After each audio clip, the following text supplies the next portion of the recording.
Vamos parar então na base de Xiaoyu. Um homem aparece na sacada, avisando que ela havia sido bem rápida, mas pode lhe dizer que essa questão de sumiço não tem nada a ver com a sua base. Com uma cara de irritado, ele conta que, além de tudo, o pessoal dele também havia sumido. Ele conta para nós que há poucos mutantes na cidade de Tianhai, e mesmo que haja algum mutante vagando por aí, seria muito difícil lutar contra guerreiros bem treinados. Ele pergunta para a capitã da base inimiga se ela havia pegado seus homens, que responde que então ambos têm perdas. Segurando nos balões, ela fala que na cidade de Tianhai não há muitas pessoas que tenham força para atacar suas duas famílias ao mesmo tempo, e que aqueles ferreiros da base de Qingpu não gostam de lutar, e não há razão para eles entrarem em conflito com eles. Então, só pode ser o clã da Seita da Flor da Neve. Do outro lado, o capitão responde que ela está certa, e que provavelmente havia sido eles mesmos. Ela pergunta se ele vai ficar quieto e somente engolir isso, e ele responde que o homem que havia sumido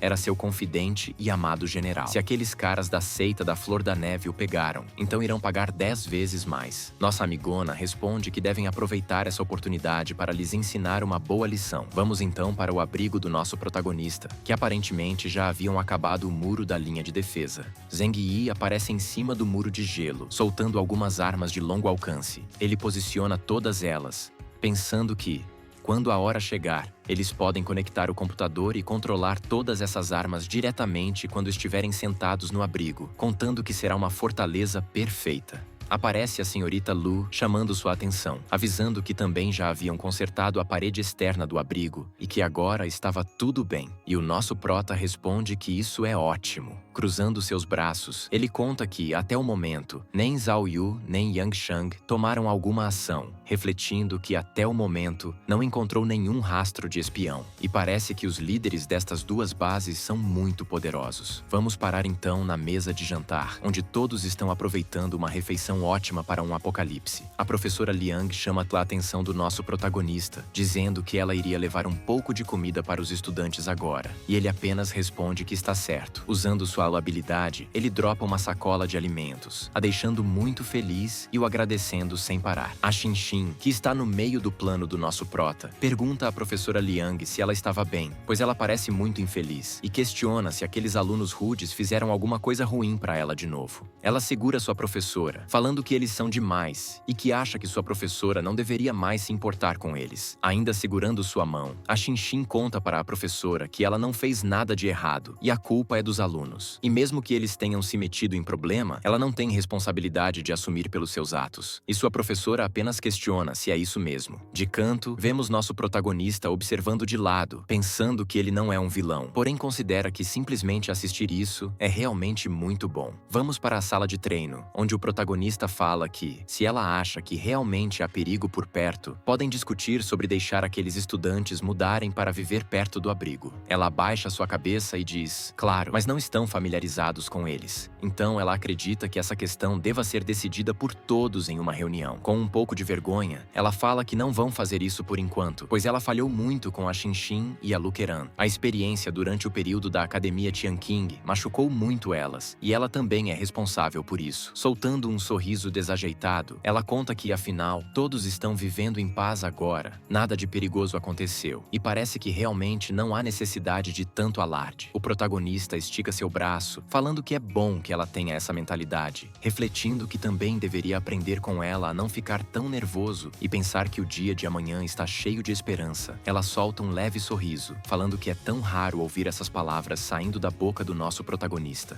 Com um olhar de determinação, a professora Liang coloca suas mãos na cintura e pergunta se então eles devem começar as aulas de artes marciais daquele dia. E o nosso protagonista pergunta o que irão praticar. Se alongando, ela conta que ele aprende artes marciais para lidar com combate próximo e repentino. Então, grappling e judô são muito úteis para ele. E hoje, irão começar com o judô brasileiro. Animado, nosso garotão responde, ok. Cena seguinte, ele já tá no chão, levando uma chave de braço. Na outra cena, ela taca a cara dele no chão, e ele grita dizendo que não consegue fazer isso, e desiste da luta. Ela sai de cima dele enquanto ele pensa que ela realmente é uma tigresa em combate. Observando a professora de canto, o Zhang Yi pensa que depois de chegar ao refúgio, ela também reacendeu sua esperança para o fim do mundo. Diferente do passado, quando ela só podia ficar com sua obsessão atenção em seus alunos. Ainda observando nossa amigona bebendo água, ele nos conta que pessoas com desejos e necessidades são mais fáceis de capturar e virarem peças de xadrez em suas mãos. Um tempo se passa e ele vai parar em um quarto, deitado, se questionando o que ele vai fazer. Uma ideia brota na sua mente, falando para ele colocar os telefones de satélite que ele havia confiscado nas casas onde estão os estudantes, e assim as bases inimigas poderão lidar com eles. E, naturalmente, ele resolveria o problema. Colocando sua mão na cabeça, ele fala que, se isso der errado, ele pode acabar trazendo as pessoas das duas bases inimigas antecipadamente, se questionando o que deve escolher. Entrando no mundo da Lua, ele conta que há uma possibilidade de que as pessoas das duas grandes bases não descubram que ele matou o povo delas. E assim, ele pode viver sua vida confortável no futuro, e elas serão os tiranos locais da cidade de Tianhai. Soltando um suspiro, ele fala que deseja, mas não há tal coisa boa, e questiona se as pessoas no mundo não podem o ajudar. Ele usa sua habilidade, trazendo um dos telefones, dizendo que, se tolerância e retirada não podem trazer a paz, então ele vai lutar para criar um mundo brilhante e claro. Enquanto ele lutar contra eles na linha de defesa estabelecida, quem poderá os ameaçar agora? Se levantando, ele diz que se decidiu e que não vai abandonar a linha de defesa nem mesmo se ele morrer. Ele vai até a porta e entrega o telefone satélite para o gatinho. O gatinho sai, já entendendo sua nova missão. Se espreguiçando, ele se prepara para ir à partida. Ele começa a correr em direção às casas da vila. Vamos parar então na frente da igreja, onde alguém está gritando que o seu líder havia chegado. Dentro da igreja, várias pessoas observam uma mulher no altar, aparentemente rezando por eles. Isso mesmo, ela está rezando, dizendo para a neve do céu que tudo na terra, além de seus corpos, nasceu da poeira. Essa mulher tá muito maluca, meus amigos. Ela grita dizendo que suas almas vêm do céu e que o sol e a lua brilham através deles, contando que a neve pura limpa suas almas. Abrindo seus braços, ela pede que, por favor, sempre abençoe as pessoas do culto de adoração à neve e as deixe usar suas almas e corpos como testemunha. Um homem, então, vem correndo até sua líder, pedindo para que ela, por favor, salve sua criança. Se ajoelhando, ele pede clemência, avisando que sua criança está morrendo. A líder da seita então usa sua habilidade, de onde sai um brilho dourado de sua mão, e tudo à sua volta começa a iluminar. A criança então se reanima e começa a chorar novamente, mostrando estar bem agora. O pai fica feliz e começa a chorar, enquanto todos lá atrás comemoram, dizendo ser um milagre. Todos continuam gritando para louvar o grande Deus da neve e louvar sua majestade, que está no corpo de um humano. A líder da seita então nos é apresentada como Yuan Kongyi, com o poder supernatural de doação. Um homem se aproxima da líder da seita, pedindo para que ela, por favor, descanse, avisando que o presente poderia esperar até amanhã. Ela pede para que ele se retire, mandando a cerimônia continuar. Em seus pensamentos, ele manda ela ir-se frufru. De repente, acontece uma explosão muito grande e um tremor ecoa por toda a sala, fazendo todos tremerem.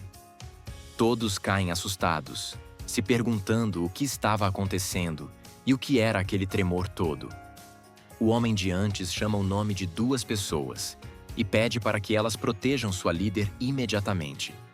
Ambos se posicionam na frente de sua líder, avisando que ele poderia ir resolver. Ele chama mais 4 de seus amigos, avisando que eles estão indo lá fora para enfrentar o inimigo. Sua líder junta seus braços, pedindo para que o Deus das Neves abençoe seus crentes e os leve para longe da guerra e do sofrimento mundano. Todos parecem entrar em um transe e repetem as palavras "pelo Mestre e pelo culto da neve".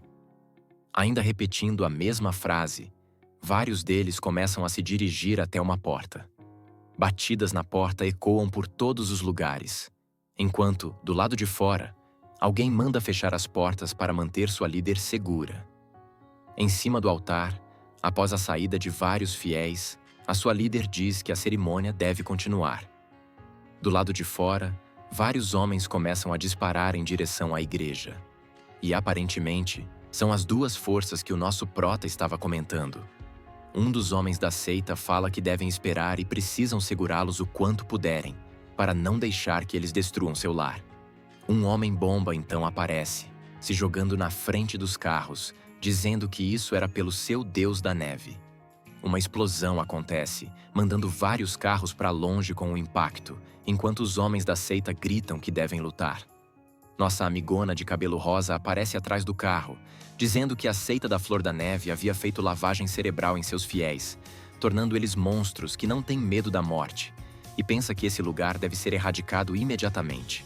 Levantando seus braços, ela manda que vão em frente e capturem a líder da seita, pois ela, pessoalmente, quer rasgá-la em pedaços.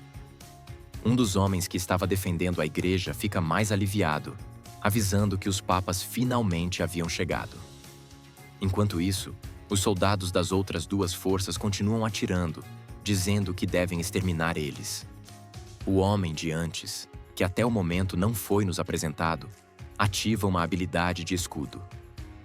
As balas começam a parar no escudo, como se elas tivessem perdido suas forças para continuar. Enquanto as balas caem no chão, o padre pergunta se ambos estão se juntando apenas para quebrar o acordo de paz que havia entre eles. A líder, irritada, chama o nome do padre. Ele se chama Zheng Yixian, praticamente o mesmo nome do protagonista. Abrindo uma garrafa de pinga, nossa amigona fala que eles foram os primeiros a romper o acordo de paz. Ela lança um gole para dentro, pensando que está na hora de usar sua habilidade também. Logo em seguida, ela solta um jutsu bola de fogo bem na direção dos padres. Os padres, vendo o fogo indo em sua direção, não se preocupam com nada, meus amigos.